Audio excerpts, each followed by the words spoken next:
बहन जी को आमंत्रित करता हूं कि वो आए और अपने विचार रखें। आदरणीय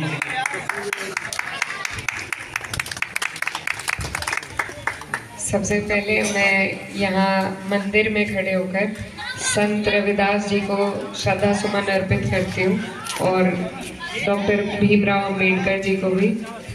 और यहाँ पर मौजूद हमारे बीच पूर्व मंत्री किरणपाल कश्यप जी, मेरे साथ आए मुस्तकीम प्रधान जी, नफीस चाचा जी, राजन तेजन जी, बसंत धैर्या जी, मुरारी जी, किरणपाल जी और जितने भी यहाँ पर बड़े बुजुर्ग सभी लोग और भाई मेरे मौजूद हैं, आप सभी को बहुत बहुत शुक्रिया अदा करना चाहती हूँ कि आपने ऐसे प्रोग्राम में हमें बुलाया, तो हमें आपने गौरवान्वित महसूस करवाया है, तो आप सभी का बहुत दिल से शुक्रिया।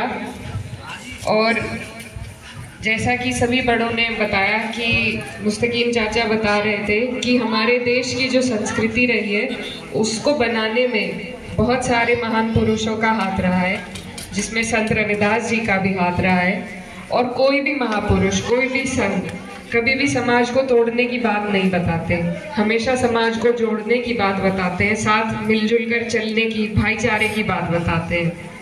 लेकिन जो दौर हमारे देश में आज चल रहा है उसमें ऐसे लोग हमारे ऊपर बैठ गए हैं, हमारी ही अपनी गलती की वजह से हम आपस में बंट गए और ऐसे लोग हम पे राज करने लगे जो आज समाज को तोड़ने की बात हमेशा करते हैं।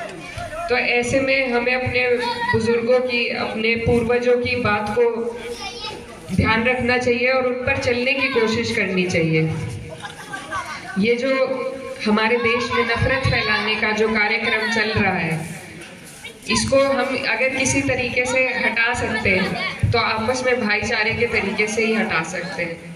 और मैं बधाई देना चाहती हूँ जो हमारा दलित समाज, एससी समाज यहाँ पर मौजूद है, आप लोगों की जो एकजुटता है और आप लोग जिस तरीके से जागरूकता के साथ आप लोगों ने अपनी बिरादरी को आगे बढ़ाने का काम किया है, ये सबके लिए सीखने का मौका है हम सबके लिए। और अगर इसी तरीके से आज जो समय है उसके हिसाब से हम बदलाव करके और एकजुट होकर आगे बढ़े, जैसा अंकल जी बता रहे थे, हमारे जो राष्ट्रीय अध्यक्ष जी हैं अखिलेश यादव जी, उन्होंने पीडीए नाम का जो गठबंधन बनाने की कोशिश कर रहे हैं, उसमें अगर आप और हम साथ जुड़ेंगे तो मुझे नहीं लगता कि ये नफरत फैलाने वाले लोग ज़्यादा टाइम तक हमारे ऊपर रह पाएंगे। और इन्हें आपसे लगाव नहीं है, इन्हें सिर्फ आपके वोटों से लगाव है। ये ना तो आपका आरक्षण, ये हमारे संविधान के साथ छेड़छाड़ करना चाह रहे हैं और आगे बढ़कर आरक्षण के साथ भी छेड़छाड़ करना चाह रहे हैं। अभी बहुत दिनों से जातीय जनगणना की बात चल रही थी, जब तक हमारी जातियों की जनगणना नहीं होगी तब तक हमें अपने अधिकार नहीं मिल पाएंगे। लेकिन भाजपा सरकार क्योंकि सिर्फ हिंदू मुस्लिम की राजनीति करना जानती है, ये किसी को उनका अधिकार नहीं देना चाहती। हमारे पूर्वज डॉक्टर भीमराव अंबेडकर साहब ने आपको और हमें संविधान के रूप में एक ऐसा सुरक्षा कवच दिया था जिससे हमारी भी जान बची रहे और आप लोगों की भी तरक्की हो पाए। लेकिन उसी के साथ आज छेड़छाड़ हो रही है। अभी इन्होंने नया कानून पेश किया है, जो पुराना कानून है वो धीरे धीरे खारिज होकर नया कानून कम धाराओं के साथ इन्होंने पेश किया है। अगर ये दोबारा सरकार में आते हैं तो फिर ये संविधान को भी बदल सकते हैं, संविधान के साथ इस तरह की छेड़छाड़ कर सकते हैं कि आपके और हमारे अधिकार हमें ना मिले। ये इनकी बहुत बड़ी एक साजिश है जिसको अगर हम रोक सकते हैं तो चुनाव के जरिए इनकी सरकार को रोक के ही रोक सकते हैं। और इसी को आज अगर हमने इस बात पे आज गौर नहीं किया तो कल को फिर पछतावा ही रहेगा और कुछ नहीं। तो यही बहुत ज़रूरी बात है कि आप लोग अपने अधिकारों के लिए, जो आपको बहुत मुश्किल से मिले थे, जिसके बलबूते पे आपका समाज उठकर यहाँ तक पहुँच पाया है, उन अधिकारों की लड़ाई लड़ने का असल वक्त अब आ गया है। ये छीनना चाहते हैं आपके अधिकार, आपका रिजर्वेशन, और ना ही उसमें कोई बढ़ोतरी करना चाहते हैं। ये बहुत ही अहम विषय है। मैं आप सबके सामने रख रही हूँ, सिर्फ इसलिए नहीं कि चुनाव आ रहा है और हमें आपके वोटों की ज़रूरत है, लेकिन एक जिस तरीके का जागरूक समाज आपका है, अगर आप लोग बड़े छोटों में बैठकर इस बात की चर्चा करें तो ये बहुत गंभीर विषय है और इस पर आप सबको अपने समाज में कोई फैसला ऐसा लेना चाहिए कि कुछ ना कुछ रोकथाम इस बात पर हो सके। रही चुनाव की बात, तो आज एमपी साहब कैराना में घूम रहे थे एससी समाज में। आज से पहले हमने उन्हें कभी नहीं देखा, कैराना में ही नहीं देखा, और सिर्फ आपके समाज में उन्होंने दौरे करे। तो इसका यही मतलब है कि भाजपा आपको फिर से कुछ ना कुछ कमी रही थी पिछली बार, कुछ लोगों ने दिए थे वोट तभी भाजपा जीत पाई, लेकिन इस बार मेरी आप सबसे गुजारिश है कि इस बार इनकी साजिश बहुत बड़ी है।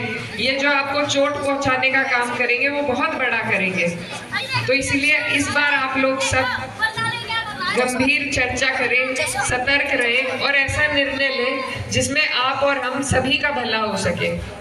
सिर्फ दो समाज जो सबसे ज्यादा प्रताड़ित इस सरकार में है, आपका समाज है और हमारा है। अगर चिन्हित कर करके किसी पर अत्याचार हो रहा है, प्रहार हो रहा है, तो आप पे हो रहा है और हम पे हो रहा है। अगर हम लोग ही अपना आपस में एक ऐसा मिलाप कर लें, जोड़ कर लें, तो ये सरकार आपको और हमें कुछ नहीं कर पाएगी, क्योंकि हम इनका रास्ता रोकने में कामयाब रहेंगे। तो ये बहुत बड़ी बात है। मुझे ये भी पता है कि हमारे जितने बुजुर्ग यहाँ बैठे हुए हैं, सभी लोग संगठित रूप से अपनी पार्टी के साथ रहे हैं हमेशा, जो कि रहना भी चाहिए। लेकिन आज की अगर राजनीति को देखें तो अगर हम अपनी अपनी दलों की राजनीति में उलझ गए तो फिर से भाजपा सरकार जीत जाएगी। अभी वक्त ये है कि हम सब इकट्ठा होकर इस सरकार को पहले हटा लें और फिर हम अपने अपने दलों को मजबूत करने का भी काम कर सकते हैं। हमारे जो नेता हैं सभी पे इन्होंने शिकंजा कस रखा है, झूठे केस करके, मुकदमे करके, ईडी भेज के 100 तरीके हैं इनके पास परेशान करने के। इसी वजह से नेताओं को भी परेशान कर रखा है। उनका हौसला खोलने का अगर कोई तरीका हमारे पास है तो वो ऊपर वाली जो ये केंद्र सरकार है, इसको हटाकर ही हम अपने नेताओं का हौसला खोल सकते हैं, जिसमें बहन जी भी आती है। तो मेरा आपसे यही कहना है कि जो इंसान समय को देखकर बदलाव नहीं करता, जो समाज समय को देखकर बदलाव नहीं करता, फिर बाद में पछतावा होता है, और ये सभी पे लागू होती है बात। तो अभी समय ये है, बहुत जरूरी है तीसरी बार भाजपा की सरकार न बने। अगर बन गई तो ये हर वो काम करेंगे जिससे आप और हम परेशान होंगे। तो समय की मांग यही है कि आप और हम इकट्ठा हुए, अपने सारे भेदभाव, अपनी सारी राजनीति को अलग रखकर आप और हम इकट्ठा हुए इस सरकार को रोकने के लिए। और जब ये सरकार रुक जाएगी तो हम अपने अपने दलों को भी मजबूत कर सकते हैं, अपनी अपनी राजनीति को भी आगे बढ़ा सकते हैं। और आपके समाज का जितना सम्मान राष्ट्रीय अध्यक्ष जी के मन में है, अखिलेश यादव जी के, वो बहुत कोशिश कर रहे हैं कि हम जोड़ कर सकें। अभी घोसी के चुनाव में जो परिणाम आए वो भी आप सबने देखे होंगे। अगर वो चुनाव हम जीते हैं, सपा सरकार जीती है किसी तरीके से, समाजवादी पार्टी, तो सिर्फ और सिर्फ एससी समाज की वजह से जीती है। तो इसका पूरा योगदान आपको जाता है। और अगर समय की मांग को देखते हुए आप और हम साथ रहे तो मुझे लगता है ये बहुत ही अच्छा गठबंधन रहेगा, और इसके बिना पर हम अपने अपने समाज को तरक्की की ओर ले जाने का काम कर पाएंगे।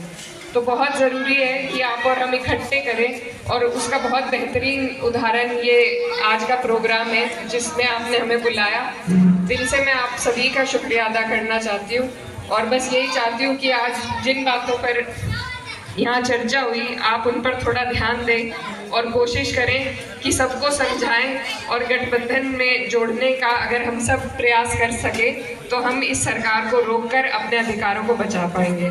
बहुत बहुत धन्यवाद।